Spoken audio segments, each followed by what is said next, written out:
This is the Polar Magnus, and this I tie on a size 6 hook from Jensen.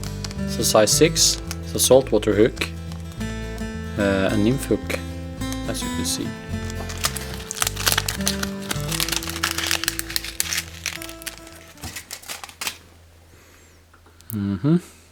Like that.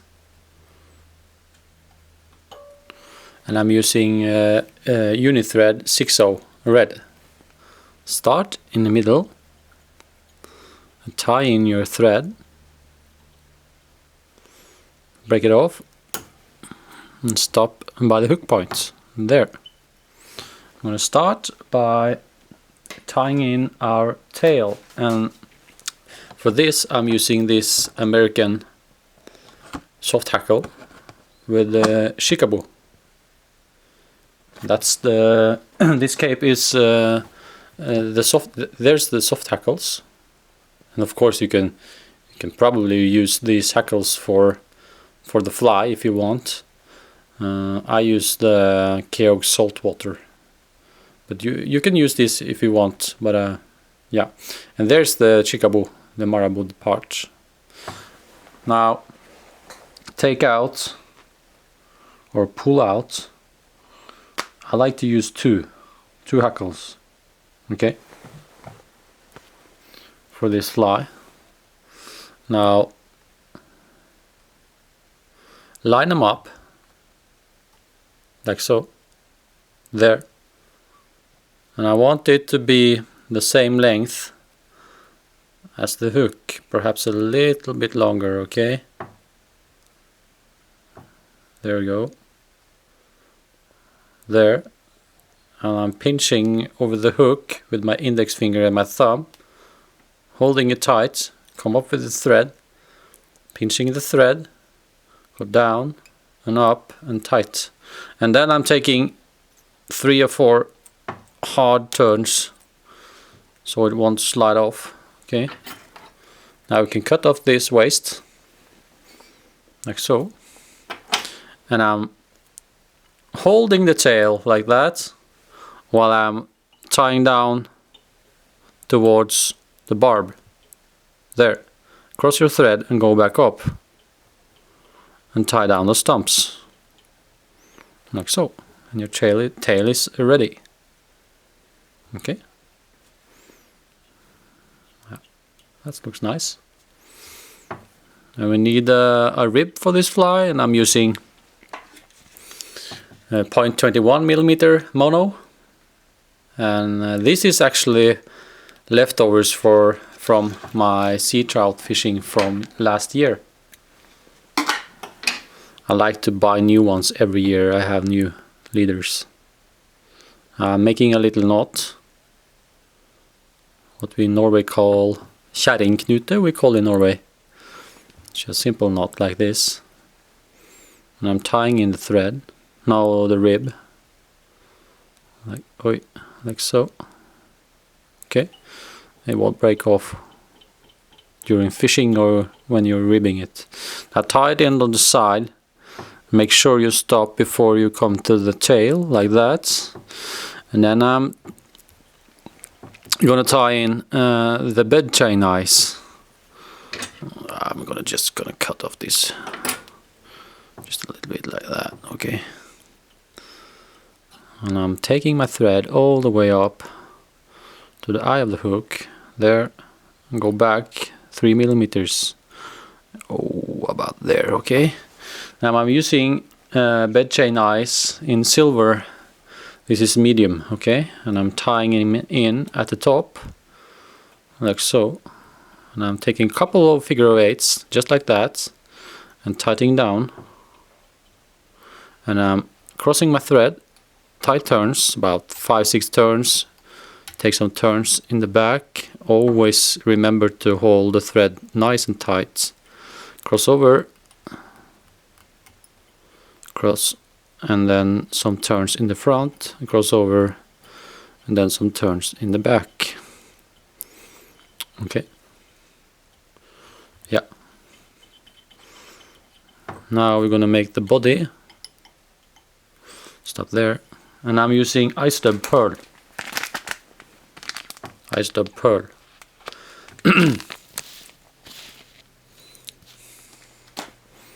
Now you can make this body as big or small as you like, but I think less is more. You don't want to make it too, you know, yeah, too thick. So start in the back like that, and I'm just gonna fill up. And something very important on this fly is that you got 2.5 millimeters from the eyes and to where the body stops, because now we're going to tie in our Grizzly hackle, and after that we're going to put in our magenta. So it's very important to have this space here, okay? Don't go all the way in the eyes, then you won't have enough space to finish your fly, okay? So I'm gonna find my Keog saltwater cape. There you go, there it is from Keog. Now you can choose whatever size you like. I'm preferring to use quite big one because I'm a huge fan of Grizzly. Perhaps you've seen some other flies I make. I like using Grizzly hackles. So there you go. A little bit smaller than a tail, perhaps the same length as the hook. And I'm putting my thumb on the top and my index finger under, turning the thumb to me, placing it on the side, taking some turns, tighten up, and cutting off the stem. I always like to cut this underneath the fly, okay? I think it makes for a better fly. And then we're gonna rib it. I'm pulling it up and I'm pulling the fibers back, helping the hackle to go the right way, okay? And I'm one turn first. Oh, there you go. One turn. There. And about 3 turns that way, okay? 1, 2, perhaps 4. Looks like 4. 3. Yeah. No. There you go. There's 3. Okay, we take 4. Now you can pinch this with your finger, okay? I just pinch it. Then I get plenty of time to pick up the hackle underneath, okay? Go up. Hold it with your left hand, like that, in the back. Take your right fingers, take the rib, go up, lock it in place by pulling the rib a little bit forwards before you go down, okay? Because if you go right, straight down here, you're going to tie in your Chicabo hackle in the back. So a little bit forwards and tie it in, pull it, go a little bit forwards with your rib, about 2 or 3 millimeters, and then you rib up, okay? 4 or 5 turns. So come up, pinch the rib, cut it off, just for now, okay? Now I'm holding the rib and I'm holding everything in place here, ready for the tying thread to go up between the fingers, behind the rib, behind the eye, and tighten up, okay? Whoop, with a couple of tight turns. There we go. Like so. And we can cut off this rib. It won't come off now. Like so. And we got this hackle tip. Pull it off. And save this for other flies. I save this for Vaskebjörn. I have this box, I put them in, okay? Now, before we put on the magenta, I'm going to brush the fly with my Velcro, okay? I'm pulling out some fibers, some ice dubb fibers, so the fly gets this nice shiny pearl coming through there, okay? Yeah.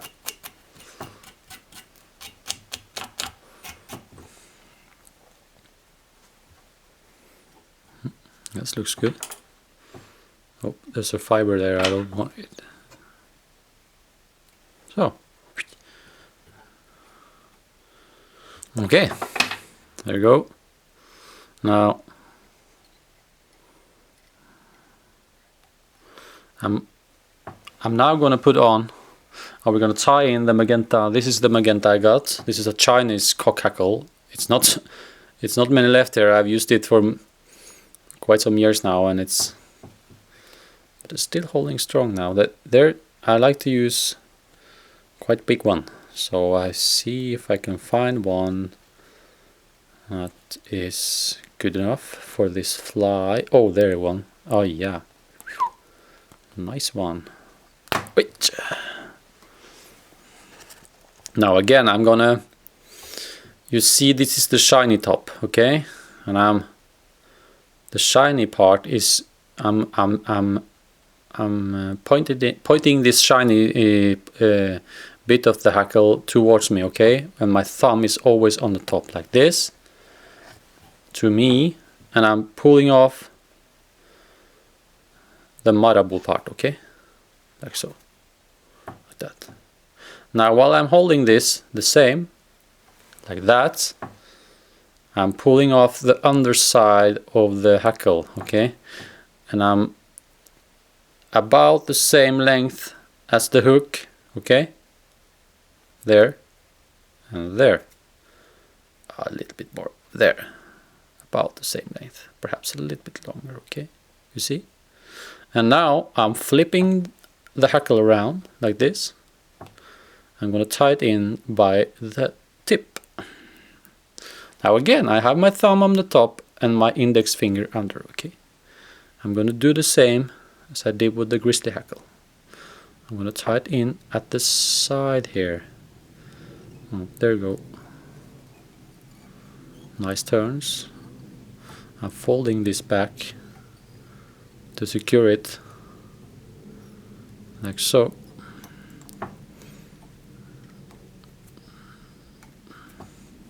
Breaking this one off, saving this, of course, and pulling these fibers back and hackle, okay? Make sure they are pointing back. There we go.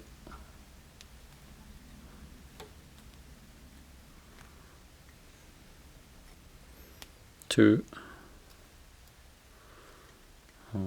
three, pulling the fibers back like that.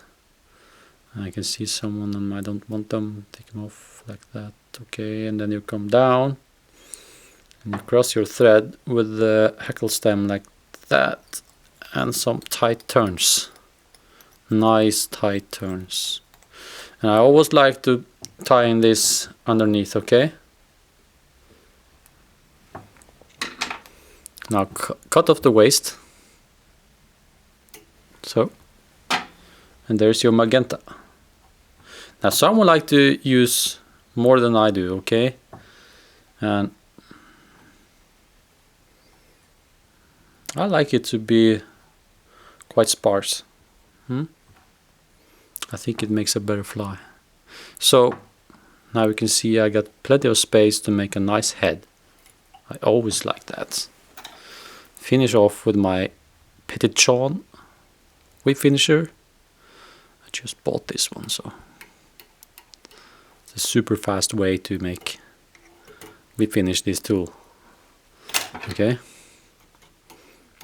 cut off the thread, and as always, I can't say this enough, but I varnish 3 times my flies. Okay, first I put on quite much, because then the first layer is like have to, you know, go all the way in, and oh sorry, and I put this on foam, a little foam bit, and I make it dry, and a couple of hours I make another, put on some more, and then a couple of hours the final touch. and this fly will last, you know, not forever, but it just makes for a better fly. Yeah, so there you go. There's Polar Magnus, and I hope you think I'm doing quite well in English. I'm trying the best I can so you can understand me. So thanks for watching, and yeah, I'll see you again.